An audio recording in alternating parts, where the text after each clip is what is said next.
श्रीमद् भागवत षष्ठ अध्याय नंदंकर उत्सव। व्यास नंदन मुख शुणी अमृत भागवत वाणी आनंदे पुलकित होई मुनि चरणे चित्त देई उठी जोड़ीण बेनी कर राजन कहई उत्तर भो मुनि होईछि पवित्र शुणी चरित भागवत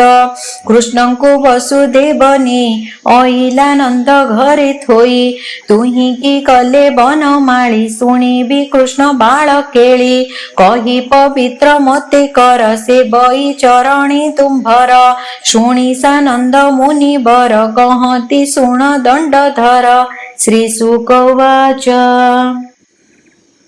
निद्रा जगत मोहिथिला पालटी वसुदेव नेला देवकी कोଳରେ रखिला कंसर हस्तु सुनी गला एमते पाहिला रजनी शुण तु वीर चूड़ामणि चेती चाहिला नंद राणी चियाई उठी सुलक्षणी देखिला होई चित नय नंद को कहिले थोकाय शुणी मिलिला बेगे नंद पुत्र को देखी न आनंद जेते जसोदा परिवारे डाकी आणती नर नारी ब्राह्मणी मिलिले गहळ शोभिला पुत्र जन्म गोळ नंद जे देखी विप्रगण आनंदे पूजई चरण बेगे होइला शुचि मंत कांचन आनिला बहुत ब्राह्मण कोळे वेद ध्वनि मंगल शुभ बेळ घनी कराई जात कर्म विधि देवता पितृंकु आराधि विप्रंकु अनेक पूजिला बेनी लखे धेनु देला मंत्रिण वस्त्र अलंकार रतन कुसुम चामर तिल कांचन वस्त्र भरी देला अनेक करे धरी विप्रे पड़िले वेदचारी रंगे नाचंती गोप नारी माधव आदि नृत्यकार करंती मंगल उच्चार बाजई वीर तुरी भेरी आनंदे मंगल महुरी नंदर घरे पुत्र जात चहल गोल अप्रमित गोपनगरे लोक जेते चियाई धाई चंती केते सुखरे पाहिला रजनी बाहर होइला कामिनी अगणा घर की पहरा चंदन गोली द्यंती छेरा दुआरे सुवर्ण कळस तोरण लंबांती हरस गोरुंकु मेंढांती गोपाळे वस्त्रभूषण फूल माळे वृषभसुर भिबाछुरी हळदी तेल देले बोळी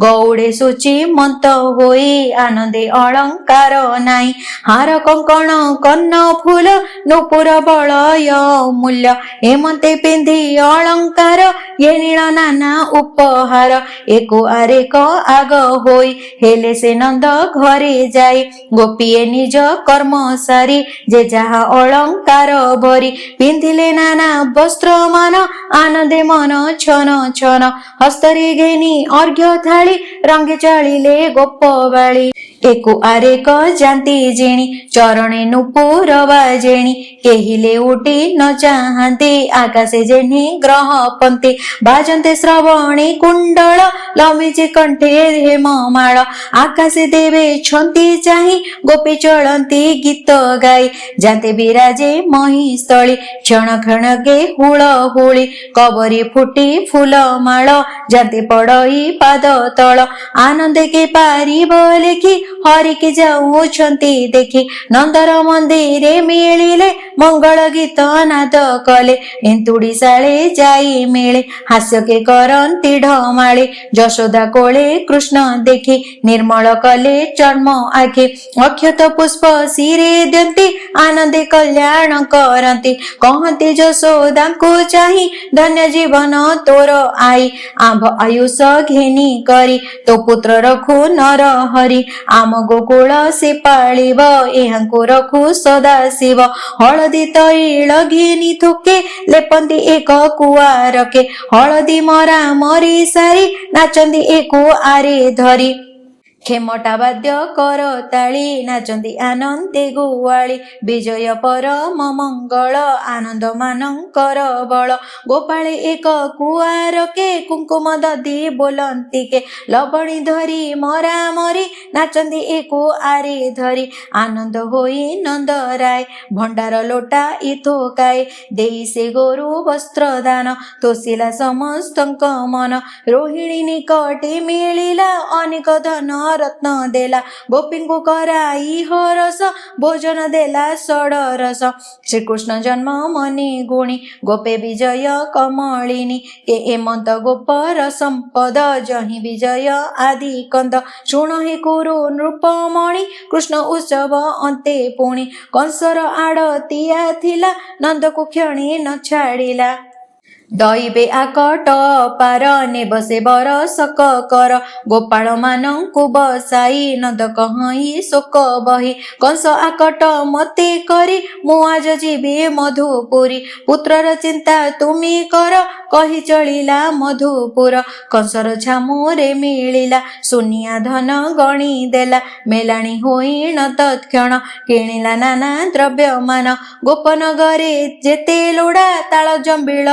ଆମ୍ବ ସଡ଼ା ସକଟେ ଭରି ମନ ତୋଷେ ଏମତେ ଦିନ ଅବଶେଷେ ସାରିଲା ରନ୍ଧନ ଭୋଜନ ନିରତେ ପୁତ୍ର ଠାରେ ମନ ନନ୍ଦର ଆଗମନ ଶୁଣି ବସୁଦେବତା ମନେ ଗୁଣି ମିତ୍ର ସ୍ୱଭାବେ ନନ୍ଦ ମୋର ତା ଘରେ ଅଛି ମୁକୁମର ତାର କୁଶଳ ମୋର ଇଷ୍ଟ ନପୁଣ ଜାଣେ କଂସ ଦୁଷ୍ଟ ଏମତେ ମନେ ବିଚାରିଲା ନନ୍ଦର ନିକଟେ ମିଳିଲା ମିତ୍ରର ଆଗମନ ଦେଖି ଉଠିଲା ଆସନ ଉପେକ୍ଷୀ ଆନନ୍ଦେ ହୋଇ କୋଳା କୋଳି ଯାଇ ବସିଲେ ଏକ ମେଳି ପୂର୍ବର କଥା ମାନ କହି ଏକୁଆରେକ ଭାବ ବହି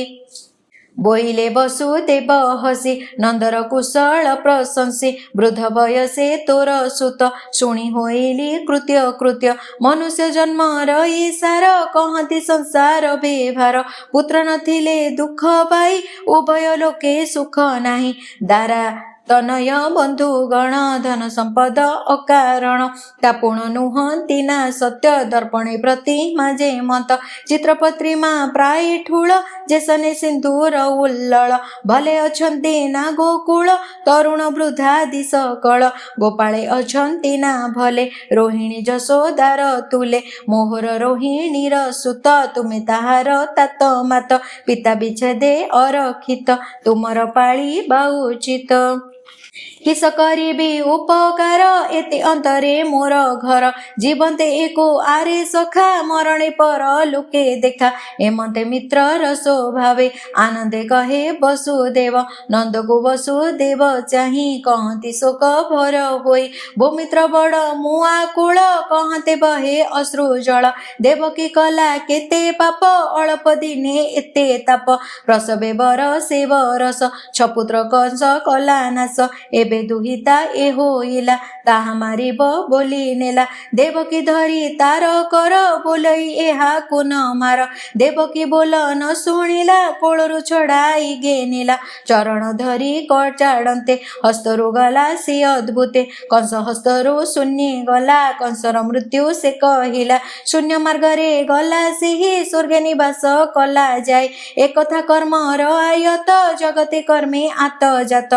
ଏହା ଜାଣନ୍ତି ଜ୍ଞାନୀ ଲୋକ ତେଣୁ ନ ଲାଗେ ଦୁଃଖ ଶୋକ ବୋଲଇ ବସୁଦେବ ଶୋକେ ଯାହା ଅର୍ଜିଲା ପୂର୍ବ ଲୋକେ ସେ କଥା ସଞ୍ଚିତ ମୋହର ଭୂମିତ୍ର ବେଗେ ଯାଅ ଘର କଂସ ଆଦେଶ ଘେନି ଶିରେ ଜଗତେ ବୋଲନ୍ତି ଅସୁରେ ମାରିବେ ସବୁ ଶିଶୁ ପୁଅ ଭୂମିତ୍ର ଦଣ୍ଡେ ହେନ ରୁହ କହି ଚଳିଲେ ବସୁଦେବ ନନ୍ଦର ମନ ଉଦବେଗ ଶୁଣିନ ମିତ୍ରର ବଚନ ନନ୍ଦର ମନ ଛନ ଛନ ସକଟେ ନାନା ଦ୍ରବ୍ୟ ଧରି ଚିନ୍ତତି ପ୍ରଭୁ ନର ହରି ବାଜଇ ଶଙ୍ଖ ଭେରି ତୁର ନବରୁ ହୋଇଲେ ବାହାର କୃଷ୍ଣ ଆଦେଶ ଶିରେ ଘେନି କହିଲେ ସୁକ ମହାମୁନି ସୁଜନେ ଶୁଣ ହରି ଲୀଳା ଏ ଭବ ସାଗରକୁ ଭେଳା ଏ ନାବେ ବସ ଭ୍ରାନ୍ତି ଛାଡ଼ି ନାମର ମୋହ ଜଳେ ବୁଡ଼ି ସମ୍ପଦ ସ୍ୱପ୍ନ ପ୍ରାୟ ଦୃଶ୍ୟ ଏଣେ ଯେ ନ କର ବିଶ୍ୱାସ ନିରତେ ଚିନ୍ତନର ହରି ନମର ଶୂନ୍ୟ କୋଳ ସରି गोविन्द नाम ज्ञानरस कहै जगन्नाथ दास। इति श्रीमद्भागवते महापुराणे पारमहंस्यां संहितायां 82 दशमस्कन्धे वसुदेवानन्दसमागमे नाम षष्ठोऽध्यायः। ॐ नमो भगवते वासुदेवाय।